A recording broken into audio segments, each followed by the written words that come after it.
Why, hello. I'm Scott. That's Obi. That's JD. And welcome to the Sports Den on Spanglish World Network, Zingo TV, channel 249 and 250. Please remember to download the Zingo TV app on the app stores of iOS and Android. When you download, make sure to rate and leave a comment. Both apps are free. Zingo TV, lastly, is also available on Google Chromecast, Amazon Fire, Fire TV 6, Roku 6, and All Smart TV 2016 order. Okay, cool. Gentlemen, how we doing? I'm happy to be here. Hate that This thing last week, but I'm glad to see you guys still doing well. And JD is enjoying this weekend for sure. Mostly. Yeah, it was a heck of a roller coaster, but it was a good weekend overall. You know, it was one of those ones that kind of started out low and then picked up a little bit. We'll get into all that and what may or may not be the single worst day in any city's history when it comes to sports. I feel pity. As a Jersey guy who's every one of his teams is a rival to Philly, I feel bad for Philly Nation, but we will get to that in turn. First and foremost, though, we are going to be starting off with his team that actually is doing well right now. His team that actually had a very impressive win yesterday, winning by the score of 20-17 over the Buffalo Bills. Buffalo billing the Bills there. JD, you want to start this off? Your team is 6-3, man. I still can't wrap my head around this. I mean, my reaction yesterday when it happened, because I didn't even really pay attention or watch most of the game because I already had enough disappointment with the Union watch party on Saturday, so I already knew what I was expecting with the Jets, so I didn't bother. And normally they don't show Jets games down in Philly anyway. But also, it's the Bills. I expected a beat down. You know, so I periodically check the score on my phone. I think they were down 17-10 or 17-3 at one point, and then or 10-3. I saw they were losing, but only by a touchdown, maybe 10 points. Mm-hmm. And I checked in the fourth quarter and saw, wait, it's tied in the fourth quarter, and they have a chance to win. Oh, and they're showing it on TV down here. Okay, well, let me watch the last few minutes and see what happens. Wow, they actually pulled this off. What? I was not expecting that this weekend. It's like Allen and Wilson switched, but also at the same time, Wilson playing not to lose is effective. It reminds me of those of the 2009 Jets team with Mark Sanchez as a rookie, where they did well despite Sanchez and his rookie mistakes, and it was a defense with several Hall of Famers. And a strong running game that got them to the playoffs. And it appears that formula is repeating itself a year ahead of schedule for the Jets. Because, you know, with their sixth win, they already passed the Vegas line of 5.5 wins for the season. I knew I should have dropped a few bucks on that, but because I thought, hey, 6 or 7 might actually win. Yeah, but you know how that would work. Basically, with Murphy's Law being the way it is, you'd have a season that Rich Kotite would be like, damn, you guys sucked. You know, if you drop that money, you're guaranteed to lose it in some way. Exactly. So this is a pleasant surprise. As with anything regarding the Jets, I remain guarded because I've been burned so many times. I don't get excited about it. Like, this is nice. Good momentum heading into the bye. It kind of makes up for what happened last week. I was also impressed with how Wilson was either starting to throw the ball away or take the sack, you know, when that was the better move to do, as opposed to throwing the ball all over the place and getting a bunch of dumb interceptions against the Patriots. So this shows that I guess they are for real. They're going into the bye, and then then they're going up to New England, which is tough no matter what the circumstances. So that should be a good one. We will see what happens. But I don't even understand how it's working so far. So it's more like I'm not really too overly excited about it because I don't totally understand how it's working as well as it is right now. So, okay, let's roll with it. But you're a little bit of a believer now too, which is interesting. I am a bit of a believer. I'm not fully waving the flag like Brandon does, at least not yet. But I'm here for it. I'm going to add a couple things. Obi, do you have anything first before I get into my thing? I mean, my experience with that game matches JD so much. I mean, it wasn't the main game on. It was a game I was checking my score, my score app for.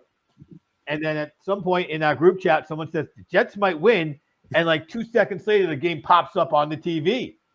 And then Wilson, like taking the sack is the wrong move 9 out of 10 times.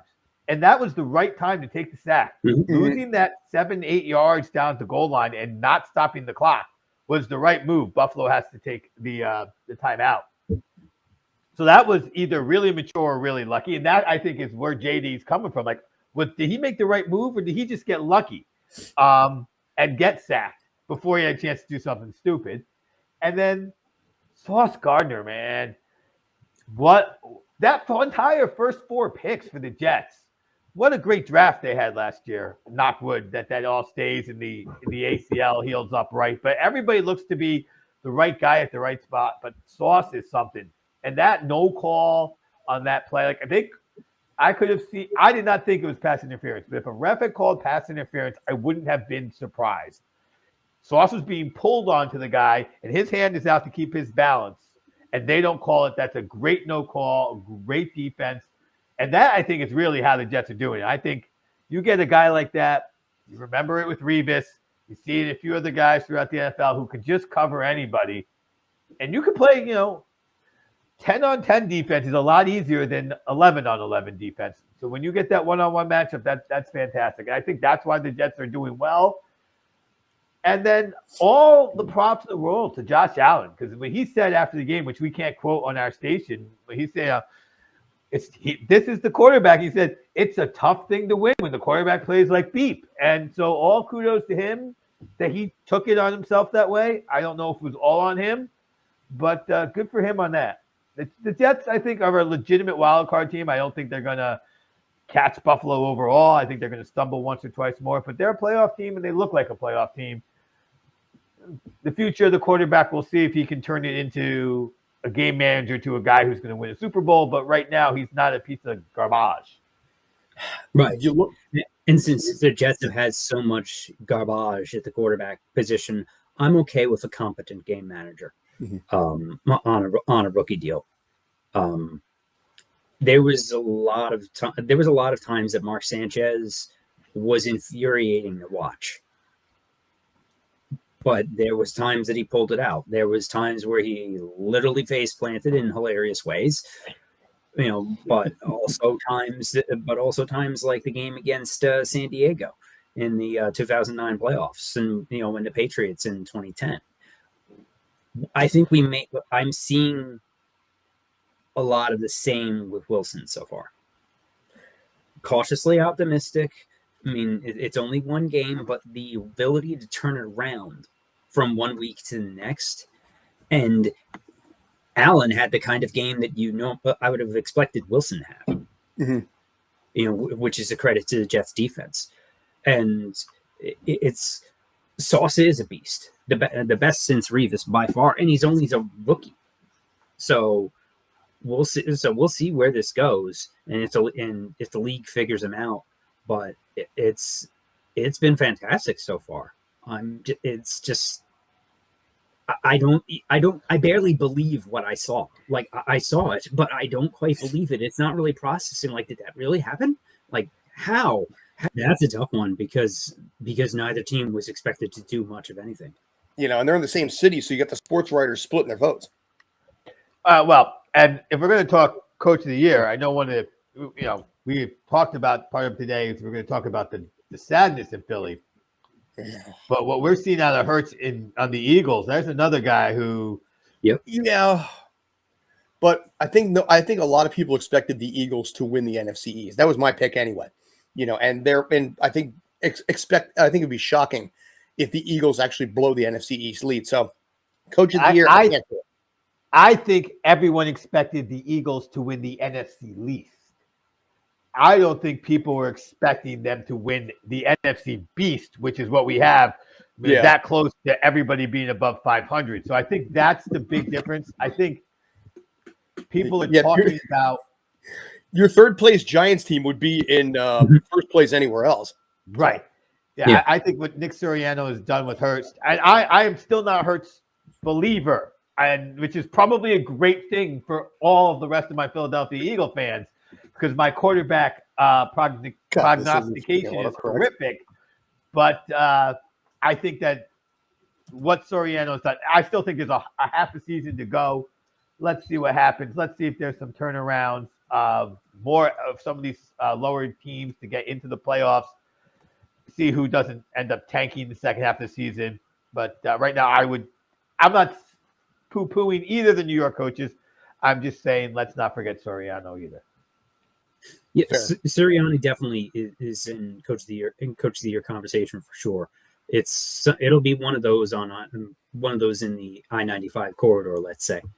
Looking at the Jets' upcoming schedule, they have the bye this week. Then they're at New England, Chicago at home, at Minnesota, at Buffalo, Detroit at home, Jacksonville at home, at Seattle, at Miami. Those last 2 weeks are tough. But that is a tough schedule. But Detroit they can take. Who else was in there? I forgot that you mentioned. There was a couple of teams. The Bears and the Jacksonville to be the three. Like, give me those games. That's 9 right there. 9 wins right there. Fields notwithstanding with his incredible numbers yesterday. The Vikings seem like fool's gold to me. Like, I just haven't been that. They've been winning, but I just haven't been that impressed with them.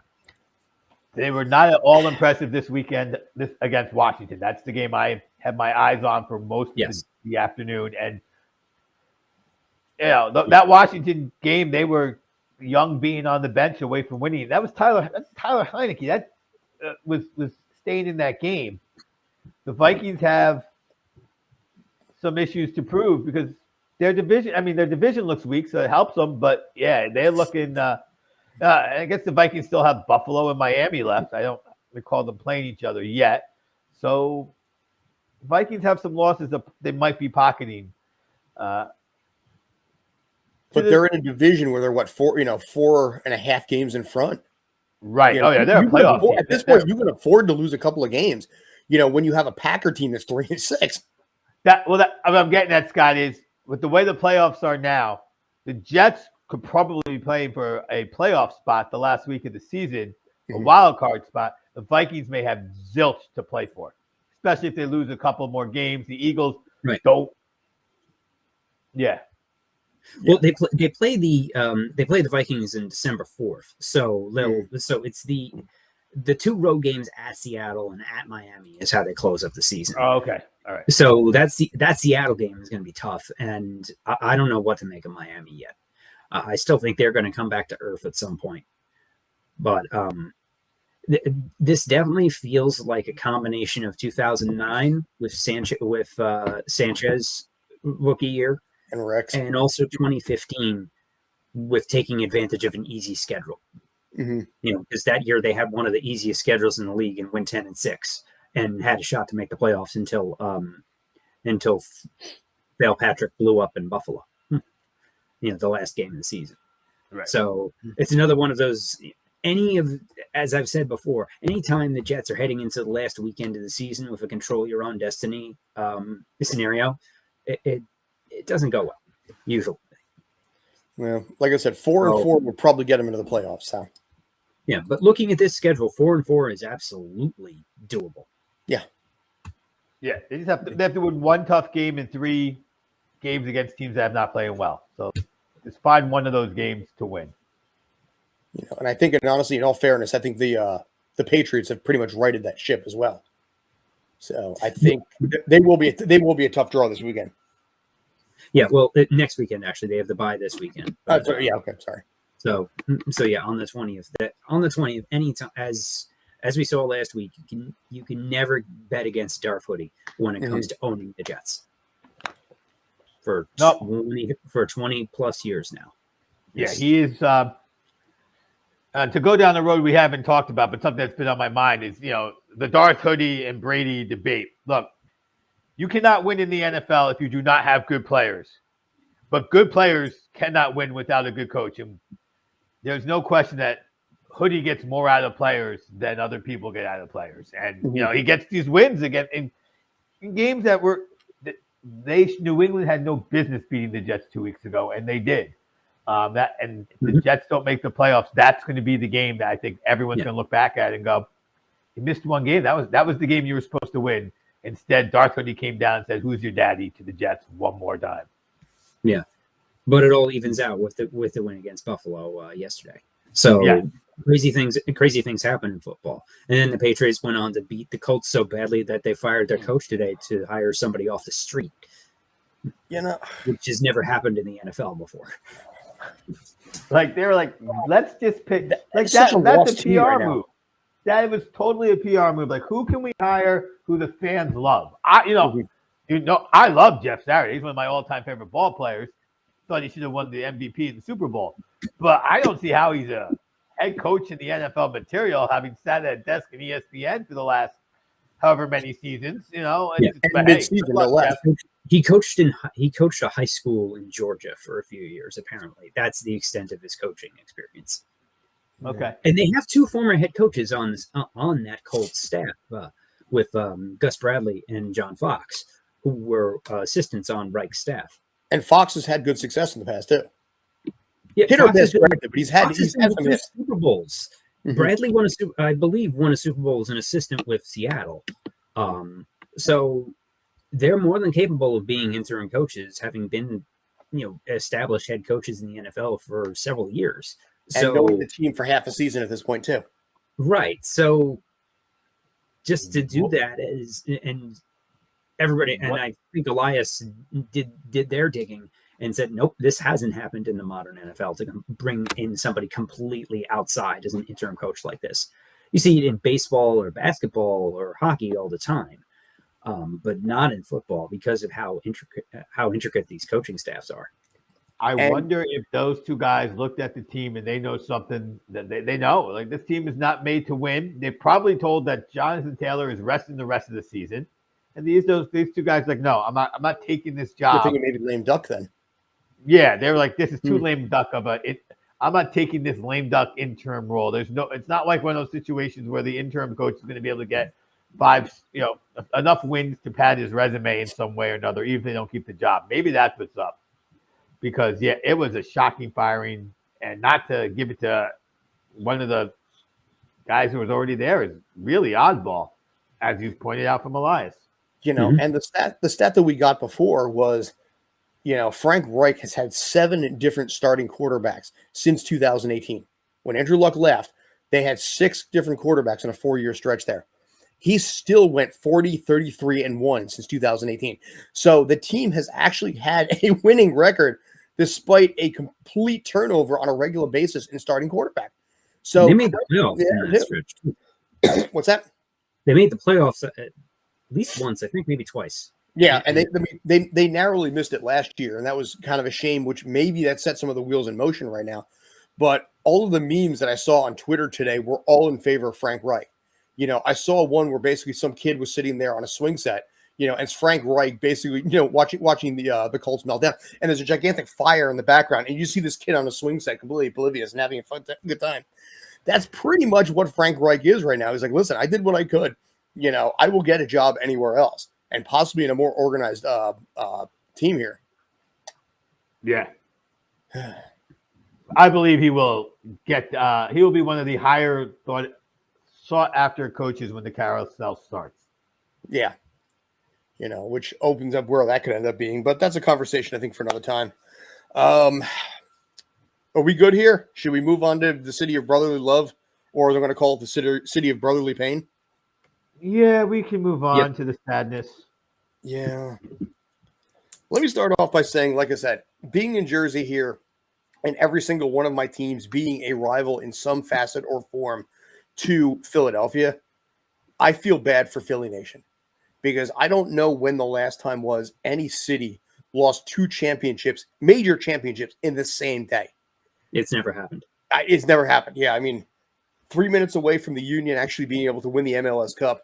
And then, okay, granted, I mean, the Phillies were not really expected to basically take it as far as they did, and credit they got as far as they did. But Game 7 would have at least salvaged some of the sting of a Union loss.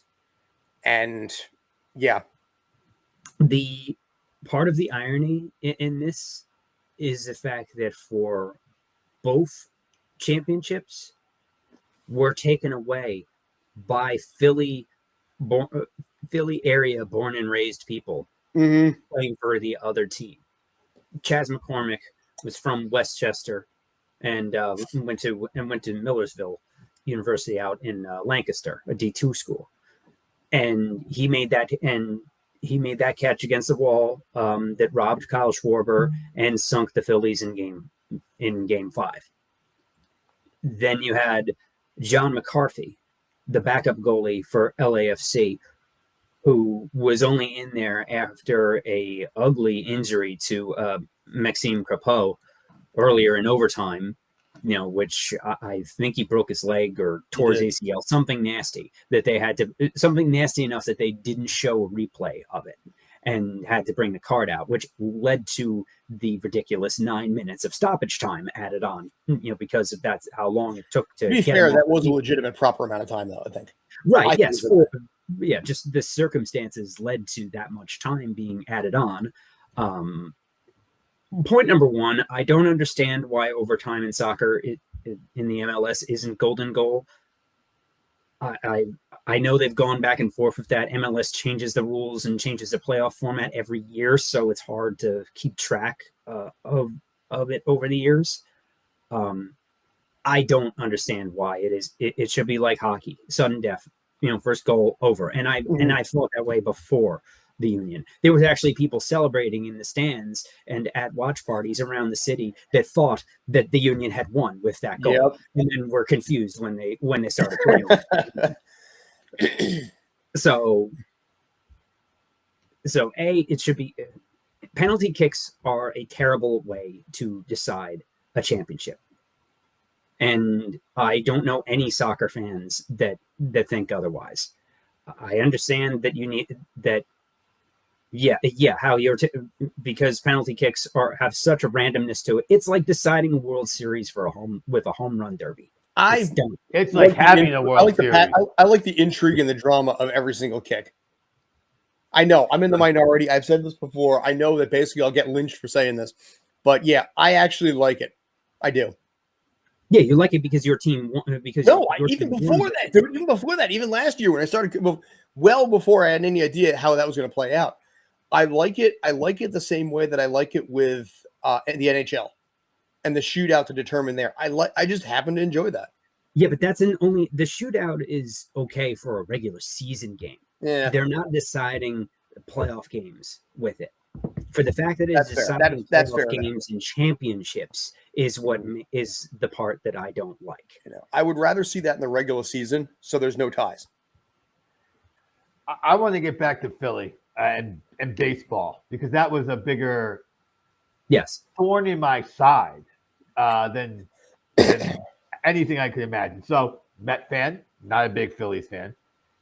But I'm at that point in my life where rooting against a team when everyone around me is rooting for them, like I'm not into that anymore. I'm into seeing those other people get what they want. It doesn't hurt me if the Phillies win. So my heart was with the Phillies. Mm-hmm. And I'm not a baseball purist, but the idea that an 87-win team was going to be the champ. I've said this on every one of our chats, like every day. An 87-win team is going to be the champion in the season when 4 teams win 100 games. I hate the new playoff format. Mm-hmm. It can't be that opportunity can't be there when you want to make 162 games matter. It just, all due respect, Philly fans, I know you had a great run. I know your hearts were in it. And my heart wishes that you could have capped it off. But as a guy whose interest in baseball slowly gets sucked out little by little, I think that would have been a real kick in for baseball to have to explain how an 87-win team, when the entire season was about celebrating the sanctity of baseball and Aaron Judge's clean 62, and then you're going to have it was making me crazy. This is as much as I'm going to rant on it or verbally rant on it, because you guys have text messages to prove I haven't stopped ranting on it. So yeah, no, I agree. I agree with that, but also it's happened before. The Nationals in 2019 were in last place on June 15th. Mm-hmm. It seemed like every other year the Cardinals would take half the season off and then get hot and run to a World Series. Then Yeah, Atlanta last year. They rest up early on to be ready for October. Right. And there is a place for that. And America loves an underdog story. So I get it. But you cannot say, oh, fans should care about a 162 game regular season when most of it is unwatchable boredom, and then completely throw that out the window for a different form of baseball in the playoffs in which none of that matters. What are we standing around for 6 months for 162 games just to toss it all out and then have a crapshoot? Like, and yes, as a Mets fan, I am one of those teams that saw 101 wins go up in smoke, but I understand the reasons for that, but just for all of these sports leagues, I get it that the playoffs are where the money is. So that's why playoffs are expanding further and further and rewarding mediocrity in every sport. I get that. The season ended in November. Right. But that was also because they spent 4 months, fighting over money and a work stop. They could have done some double headers. They could have ended this October if they wanted to. But like in the NBA, in a 7-game series, in any 7-game series in basketball, the better team has a chance of winning 80% of the time. So you have a pretty solid opportunity to have. You are going to get an upset, but most likely the best team is going to win, and at least you're going to have two of the better teams meeting.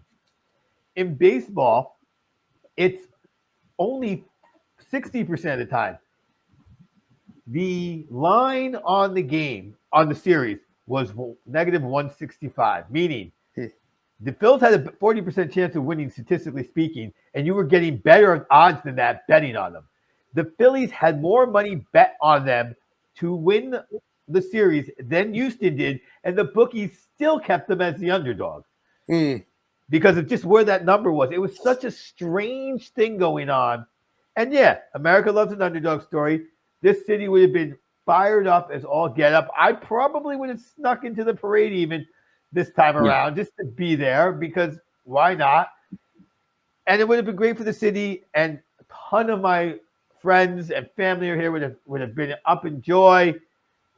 And yet, back to JD's point, what are we doing slogging through 162 ball games if we're going to throw it out? Like, let's make these 15-game series and play 30 games, and then get your money in barely have any games. Let's have some real long series to see. So our five pitchers, we see each pitcher 3 times or something like this. Make it bigger, longer series. Improve the end product of the better team, and not make me slog through these horrific, long, meaningless games. Right, and Philly is all in. When Philly has a winner in any sport, they will support it. The Union are now in the conversation with the other with the Big Four, and because they're winning, I saw a few posts on the Reddit thread where of somebody who was at the Xfinity Live party, and the Philly fans that were there early, waiting for the World Series and watching the Union game go to overtime. They were getting into it and asking people asking people about soccer. Like this generated a lot of positive outcome for the Union and for soccer in general, and can grow what has the potential and has already shown to be one of the better soccer markets in the country. Getting Subaru Park is a hot ticket now. Union games. It's a damn good stadium.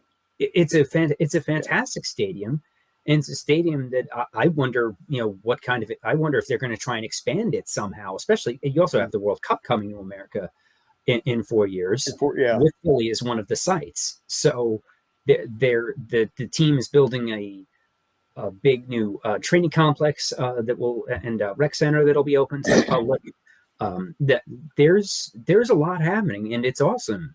And Jim Curtin thanked the reporters himself at the end of the Eastern Conference playoffs, where he said, I have you guys to thank for the fact that from where the Union came from, of the coming into existence only in 2010,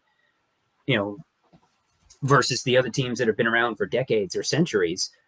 To have come far enough where they are now in the conversation with. But it was one of those things that, like I said, I thought that was a nice touch. Like you said, it gave the union a lot of credit, especially after that Fungold interview where they asked somebody on the street, and they're like, the Eagles are doing great. And basically, I'm so excited for Philly sports. And the reporter's like, what about the union? Like the plumbers union? And it was like, oh God, really? It was on like Philly broadcast. It went viral. Yeah. And it just like, this is how soccer kind of is right now. 10 years from now, soccer will overtake baseball. I still stand by that belief. But for right now, it does still need a little work. I will put it this way. The atmosphere at a regular season MLS game, on a nice Saturday evening in the summer, way better than any baseball game that you find the same night. You had games actually matter on like 162, Snorefests. Well, you said there was about 5,000 people at the watch party at the Subaru Park the other day. Yeah, looking around, just guessing with how because they let people sit on the bring blankets and chairs and sit on the field, which was nice. And they had one side of the stands open. So by my estimate, it was about 5,000-6,000 people there, and it was a great atmosphere. You can see my article that I wrote about the game and the experience at our website streampunkent.com. And I have a few videos of the goal reactions. The place really got into it. And there was other parties throughout the city. There was a sizable contingent of people that took the flight out to LA. Soccer in America has come a long way, but also has really far to go. I mean, it's come a long way, but there's also little things like for a league title game, they can't get any parking lots near the stadium because there's a USC game, and USC use their right of first refusal to basically say, screw off. You can go take a shuttle bus from Dodger Stadium 6 miles away. And they did, or they probably Ubered it, or because that was a packed house there for LAFC. It's fucking pathetic. So anyway. Yeah. So there he is. Sorry, Mike. I need it. The internet issues in this house have been getting untenable lately. That's why I ran a cable from upstairs. It's actually draping over my it's draping down the stairs and across my air hockey table right now, but it works. So, all right. So we can wrap this up if you want. If you want to talk a little free agency at this point, unless you guys had anything else you want to go into. I have one other thing which we haven't said we were going to discuss, but let's do the free agency that we spoke of, and then I have another 1 minute rant. Well, okay, those are always your best ones. Yeah. So, all right, so let's start this off. 131 players actually declared free agency yesterday. Most notably in this case, and leading the top of the food chain on the free agency chart is Mr. Aaron Judge. Mr. Aaron Judge, if I can swing that over to what I wanted to do, there we go. This is what he will look like in a very, very possible San Francisco Giants uniform. His frustration because he's probably going to strike out a lot over there as well. But he may command, and they've been talking about, dear God in heaven, a $500 million deal. I don't know, but he's earned it. I will say he's earned a ridiculous payday. Mm-hmm. Do I think it's a good investment for the team that signs him? No, not at all. And normally San Francisco doesn't throw around that kind of money in free agency. So I will be very surprised if the Giants are where he lands. The Dodgers, I could see giving him that money in a heartbeat because they do hand out candy free agent deals like that. San Francisco normally doesn't. Mm-hmm. But like everybody's going to take their shot. Oakland's saying Trey Fitty. We have a coupon here for Dairy Queen.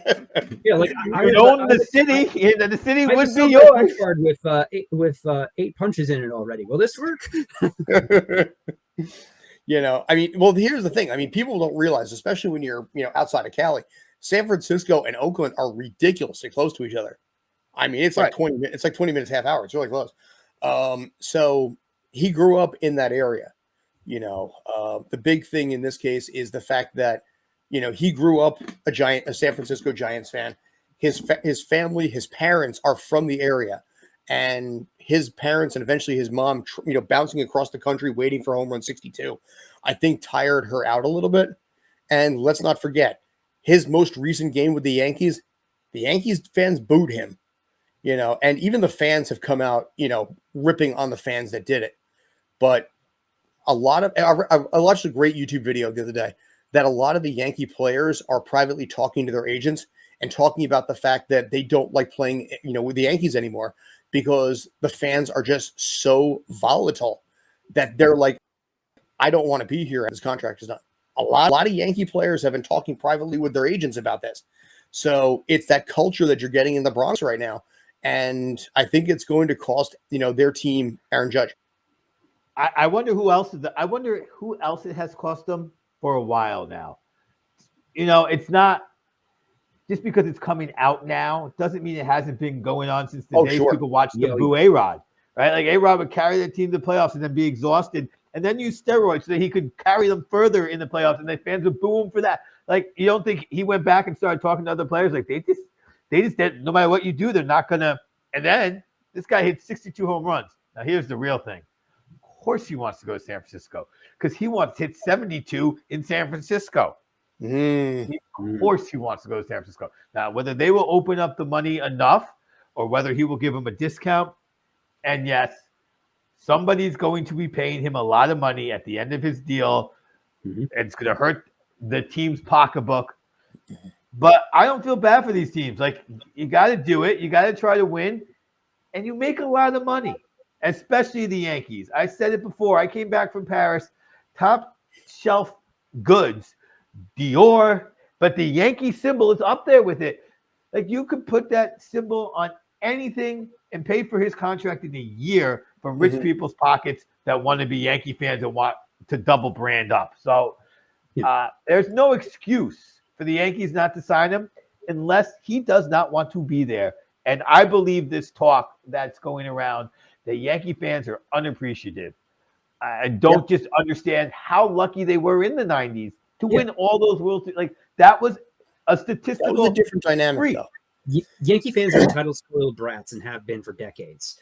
And the Yankees themselves are now essentially a law firm regurgitating and selling the childhood nostalgia back to their own fans, and it's multi-generational, for, depending on how old you are, it could be, Mickey Mantle and Yogi Berra. It could be the Reggie Jackson, Ron Guidry teams of the 70s, the core four of the 90s and 2000s. Just, you have everybody covered with that. And that's all they're doing is just selling hope. And, we can win a World Series every 10 years. And it builds a warped expectation of, if you don't get to the World Series, your season's a failure, which is absolutely ridiculous for any fan base. The game has changed. The Yankees are not winning every single year. In hockey, the Montreal Canadiens aren't, the Celtics aren't. Just the game is different. Free agency and drafting and developing is different now. You don't have the same few players on the Yankees or just a handful of teams, at least not to the extent that it used to be. So the Yankees don't seem like they want to do that anymore. They're happy to just put something out there. You get enough fans, sit back, watch the cash roll in.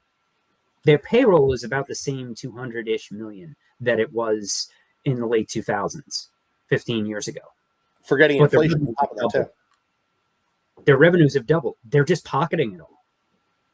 I mean, yes, you're not a small market team, but they're doing if you just chop off a few zeros, And they're doing the same thing that the owners of the Marlins, Pittsburgh, Colorado, all the small market teams that don't bother trying and just pocket the revenue sharing money and throw out AAA teams. While the Yankees may not be going that low, you just toss a few zeros on the same numbers and they're doing the exact same thing. They're not making an effort to win. They're not drafting and developing. Any other team with any other track that had a record like Brian Cashman over the past 10 years, Cashman would have been fired years ago. Mm-hmm. Like George would have fired him years ago. Right. George would have let him spend the money he may have wanted to spend. Let's But again, even if you spend that money and he doesn't get it, he'd fire. Right. He nearly fired Brian Cashman at least a dozen times. Yes. And he almost fired him after 2001. He almost fired Joe Torre after winning World Series. I mean, yeah. But here's the big thing about this is a team right now that for the next few years, I want to say 3 to 5 years easy, no team is going to go up against the Astros. The Astros have to age themselves out before a new generation can come in. This is a prime team that is strong. This is a team that will challenge every single year. And it doesn't matter personally. I will say, honestly, don't even bother to sign Aaron Judge because he is not going to make the difference. In this case, they can't compete with a team like with Houston. So you have already some bear of contracts there. You've got the Stanton contract going on. You got the Donaldson deal this year. You've got Garrett Cole who's going to start breaking down over time. Question about spider tack. Let's throw that in the mix too. And obviously what happened during playoff time. And right now that is a team that is in desperate need of just taking a blowtorch, setting it on fire, and starting it over again. But the Yankees do not. How many games did they win this season? It doesn't matter. How many playoff games did they win? Because this idea that you have a good team and then they're bad in the playoffs and there's something you should do differently is not a good idea. It's not a sound way of thinking. The playoffs are a coin flip. That's been my argument against the Phillies, and it's my argument about, blow up the Yankees. To what? They are a very good baseball team. They're an old team. But also, if the Yankees didn't have Judge, they'd be a 500 team this year. Yeah. That I agree with. There is nobody else in that lineup that really scares you. Is it San Francisco? Do they have enough money? I don't know. LA has enough money. Yeah. Mm-hmm. Cohen has enough money, and that would be a way to really irk it to the Yankees. The Red Sox, of course, always Boston out there. has enough money. They don't want to spend it, but they have enough money. Remember, they also just dropped $102 million on Edwin Diaz in the next 5 years. Yeah. That's going to age poorly. Speaking of deals that will age poorly. Yeah, I was talking to Ernie. I imagine Cohen is, in his mind, is George Steinbrenner, which means there's no such thing as a bad deal. This is my toy, and I want it to be shiny, not this is my money-making me deal. And if that's your attitude, which is what you as a fan want your owner to be, is you sit there, and then you pay Bobby Bonilla for another 30 years, and you don't care. Like whatever. I can afford to do that. I want my hot rod to be shiny and fast this year. Get me a new air intake and take off this muffler, and I can afford the ticket when I go 130. And that's who Steve Cohen seems to be, and that's who LA is being right now. And it's not who the Yankees are. And back to JD's point, the Yankees being a small market team with a lot of money is disgusting and it hurts baseball. And if that's who they're going to be, Steinbrenner needs to sell the team. They're not going to be able to sign him because I don't think he wants to stay. But that's different than signing into a contract that's going to hurt him in the long run. But they won't sell him because they're making too much money from the team. Yeah. As a Mets fan, it is so strange going from an ownership group like the Wilpons, or the Coupons, as our editor calls them, that is, and it's an appropriate name, where they would be looking to save money or not re-sign people, or just they went on the cheap every chance they could get. To go from somebody who is a bajillionaire who prints money and just like, 100 million, fine, I got that on me right now. Here, have it. Tax. Yep, just it's like monopoly money to him. Like it is so crazy going from one end of the spectrum to the other in a few years. And this team's going to have a $400 million payroll next year. That's insane. Yeah. And he straight up said he wants to be Dodgers East. What did the Dodgers do when the Guggenheim Group took over? They had a barren farm system, so they just started throwing out money for free agents. And that's since the Mets need time to build the farm system back up, they're doing the exact same thing. Uh-huh. They need to rebuild the bullpen completely from scratch. Their entire bullpen and half their starting rotation are free agents. And you have DeGrom, you have Nito, a homegrown center fielder who they need to re-sign, who's probably going to get another $100 million on his own. He has Scott Boras as a client. The Whip-Ons wouldn't even talk to Scott Boras clients who were in free agency. Cohen will just say, "Okay, what do you want?" and probably give it to him. That's nuts. It is crazy. It is crazy. Yeah, like the numbers for closers that sign big money deals are terrible. Like they usually go like look at Aroldis Chapman, Craig Kimbrell, Kenley Jansen is trending down. Like all of with the exception, that's why Mariano Rivera was the best at what he did. Not only because he was a shutdown reliever, but because he did it for so long. Closers burn out fast, and we've already seen it. We saw it with Diaz in 2019. Mm-hmm. Like, look at Chapman now. Statistically, that's probably where Diaz is going to be 3 They years. left him off the postseason roster. That says a lot right there when you're paying the guy $16 million a year. So, like this, if they get 2 good years out of him, that'll be great. But by the end of that deal, but here's the difference: is Cohen will just say, whatever, trade him, retain salary, move on, next. But that's the nature of Major League Baseball now. You pay now, you suffer later. Yeah, that and more so than other sports, because football you can cut the guy. Basketball, even when somebody gets to the end of the contract, they're usually still making some sort of contribution. Plus, the players there get so much money, they're like, I'll take a 2-year deal where I can opt out. Like, you don't look around and see a lot of guys who have aged out of their contracts. Russell Wilson on LA. It's like the one guy who's got a contract who's not living up to the money and hasn't opted out. Even the Beard opted out in Philadelphia to sign a more team-friendly contract. So it's like, it is baseball. It's the one where you got this huge contract, 10 years out, you're like, oh, great. He's just sitting there. But it's not a salary cap issue. It's a will the owner pay issue. And that seems to be the difference in LA, hopefully now in New York with the Mets, and used to be, and what is expected of the Yankees. Mm-hmm. Right. I mean, half the owners in baseball have no interest in spending money. Right. That isn't good for the sport either. But that's a different conversation. So, but the ones that do are spending like drunken sailors, and that's what the players want. So it's good for growing their salaries. Is it good for the game? I don't know, but you can make arguments both ways for that.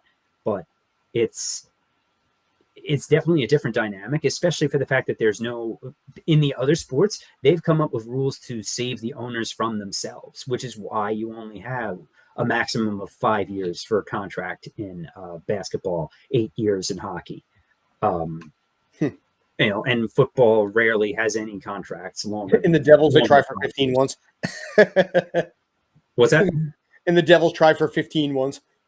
Right. And then they got nailed for it, even though every other team was doing it too. Yeah. But because of all that, that's why now it's a maximum of 8 years for those deals, to spread out the cap hit. Baseball doesn't have any of that. So that's why you have these crazy 13, 15 year, 12, 13, 15 year deals. The union's that strong. Yeah. So, all right. Obi, I think you had a rant of some sort. Oh yeah. And LAFC has another one of the best home crowd environments in the league. LA, Philly, Atlanta when they're good. Like there's a lot. Portland, Seattle. There's a lot of NYCFC, if it ever gets that stadium in Willits Point, which apparently there's rumors again, it may happen. the every 2-month rumor that it's going to happen. Right, and also with also sorry Scott, but one of the league's premier franchises playing in a baseball stadium with a bath towel for a championship banner is an absolute joke, and that needs to be rectified by the league. Dude. Whether it involves, I'm calling it now. I think Steve Cohen eventually buys NYCFC and builds that Willis Point Stadium. I think that's the only way that happens. I think in this case, I don't think NYCFC has any issues with that. The fan base has any issues whatsoever with that. I believe 100% they will be completely fine with it because also they like Citi Field. The players like Citi Field better than Yankee Stadium.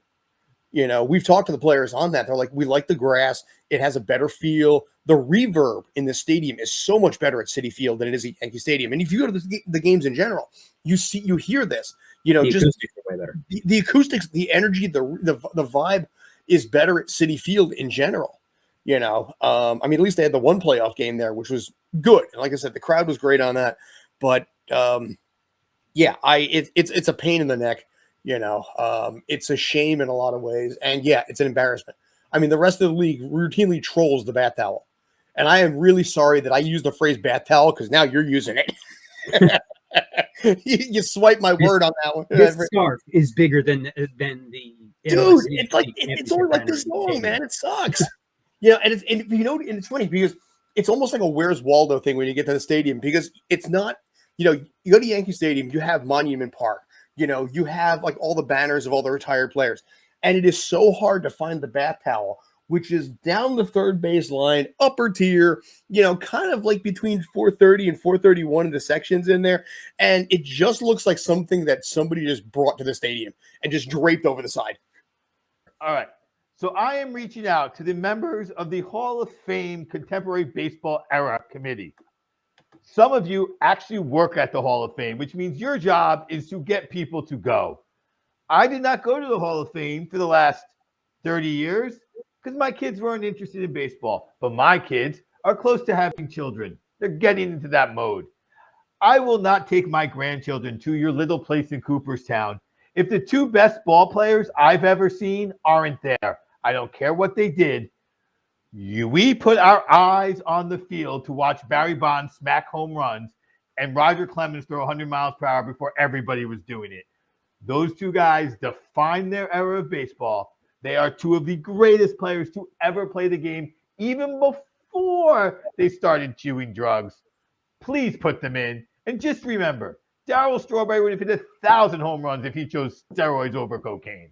So please do the right thing. Get those guys in so I can take my grandkids. That's my rent, which I will be doing every year until those two guys are in. And for the record, I hate both of them as ball players. I respect them, but I never was a fan of either of them. All right, gentlemen. Anything else? I think I'm good. I love this. Now I'm going to have to come up with rants just every now and then for the Spencer for Ire section. Dude, we got Spencer for Ire on one side. I got Ryan's rants going on the cinema side. So, yes, we're going to basically be having these segments on there where you just guys sit there and just gripe, bitch, piss, grumble, and moan about anything that's just irking you right there. So I like it. We're going to run with that. Anyway, anything else, gentlemen? I am good and kosher. Cool. College basketball starts up this week. Another game another sport where games actually matter, and we have 30 or 40 games instead of 82. And 60 points, can win you the game. You can't score 110 points and still lose. Remember the name on the women's basketball side, Lauren Parklane. Okay, Parklane. Seton Hall's point guard is a finalist for the Nancy Lieberman Award. She's 5'3", ball of fire, runs all over the court. She's going to be winning awards, and we'll see how far Seton Hall goes with her. Putting it out there now.